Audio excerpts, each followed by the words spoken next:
Alonso is known for being a fierce competitor and a diva of the F1 world, with an attitude that is famously difficult to please, and one thing he is not afraid of is voicing his discontent when things do not go his way.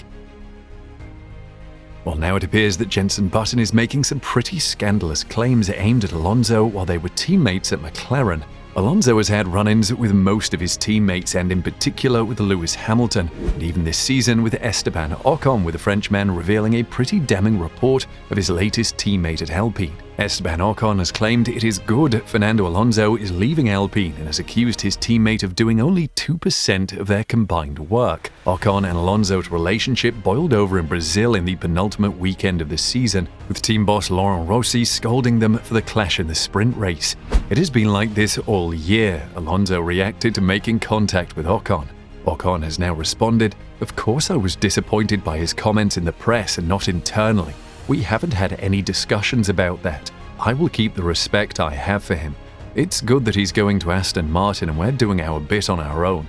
Honestly, the work was 98% on my back and 2% on his.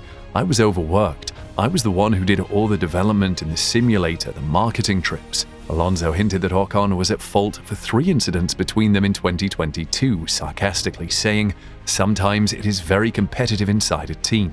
Rossi, the Alpine CEO, accused their contact in the Sao Paulo sprint race of being gross misconduct. Ocon finished 8th in the F1 standings, Alonso 9th. Alpine impressively came 4th in the Constructors' Championship. The 41-year-old, who will be joining Aston Martin in 2023, has become known for his games and tactics, infamously refusing to exit his pit box during qualifying in an effort to prevent his teammate Lewis Hamilton from securing pole position back when the pair were teammates at the Hungarian Grand Prix. The Spanish driver was slapped with a 5-place grid penalty, and McLaren was deducted 15 Constructors' Championship points for the incident. Alonso was seen holding his teammate Hamilton in the pit lane during the final qualifying session, right before setting his fastest lap. The delay caused by the Spaniard cost the Brit crucial seconds, which ultimately didn't allow Hamilton to complete a hot lap at the end of the session.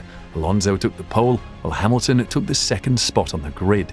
For his actions, Fernando Alonso was stripped of his pole position, and the team were not allowed to score any points for the Constructors' Championship in that race. Jenson Button has now revealed that Alonso was no different during his time working with the Spaniard in 2015 and 2016 with McLaren in an interview with Nico Rosberg. While it's not unusual for teammates to race each other and there to be drama between them, we've seen our fair share of this in the last season, but with both Button and Alonso struggling for points in the Honda-powered McLaren, which left the pair to essentially just race each other at a lot of race weekends, Button has now revealed some of the shocking tactics that Alonso would use to get the better of him. Fernando would play games a lot more, which in a way I was at a point in my career where I was kind of up for games, explained Button. We weren't fighting anyone else. We were so slow that we were fighting against each other, and we would play games, some of which I don't want to go into too much. If he was behind me, he'd say there was a problem with the car and retire from the race. We weren't scoring points, so he was saving the car for the next race, but he'd say there's a problem.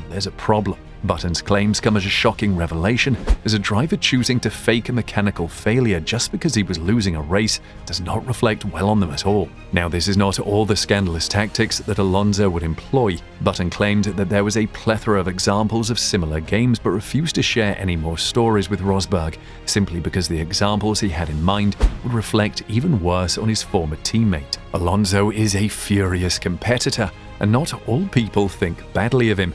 Recently, Pedro de la Rosa has described what he thinks sets apart monsters like Lewis Hamilton and Fernando Alonso from the rest of the F1 ranks. The 51-year-old Spaniard is well placed to comment on both multiple former world champions because he worked closely with them as a test driver when they raced for McLaren in 2007.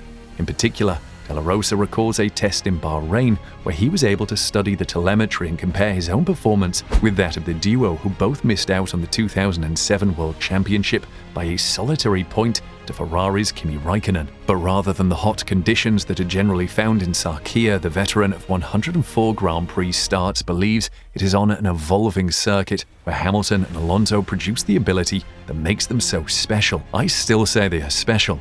From the guys I worked with, definitely very special. De La Rosa, who will be working alongside Alonso next year as an Aston Martin team ambassador, told media including Planet F1.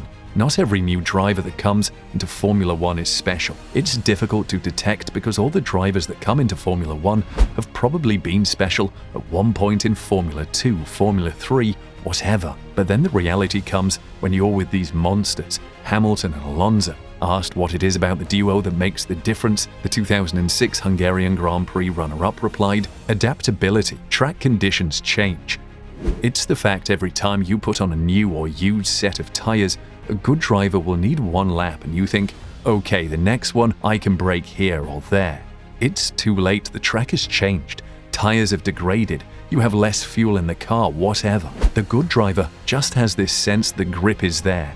It's difficult to explain, but they know where the grip is without making too many mistakes because you can go over the limit. And then it starts raining or you have front graining. Or for example, when the track is drying, it's incredible how these drivers know where the grip is and actually make the gap bigger to the rest of the field. But the problem is the next lap or the next 10 seconds, the track is a bit different. So it's difficult to judge from the outside because the track evolves more than the quality difference between them. Alonso said at the end of the 2022 season that he could see himself migrating into a non-racing role once he feels his F1 driving career has ended, although stressed that it's still 2 or 3 years away.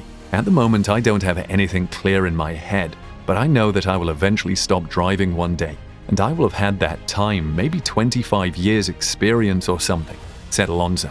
So I can be obviously very useful for any team. And that team I hope is Aston Martin, just to continue whatever we do in the next few years. This is understood to be something that Alonso has already discussed with senior figures at Aston Martin. The team has recently created the kind of position that could suit Alonso, with his longtime friend Pedro de la Rosa recruited in a wide-ranging ambassadorial role that includes marketing and general advisory duties and consulting for the newly created Aston Martin F1 Young Driver Program. Alonso said any such job for him would need to make me happy and be good value to the team in question, but stressed he is too focused on racing to have given it much thought. He would also intend to combine it with a racing program elsewhere, as Alonso intends to always be driving. I don't know if it's going to be sports cars or Dakar, I mentioned that a few times, said Alonso, who contested the Dakar Rally in 2020 during his F1 sabbatical. Because in sports cars it is amazing, but in a way winning the championship and winning Le Mans and Daytona, maybe I don't have the excitement to achieve again something. While in Dakar, for example, if I win one day the Dakar Rally, I don't think that there is any precedent of doing that. Let us know what you think of Alonso and his controversies. Would you like to see him remain in the sport, or do you believe Jenson Button?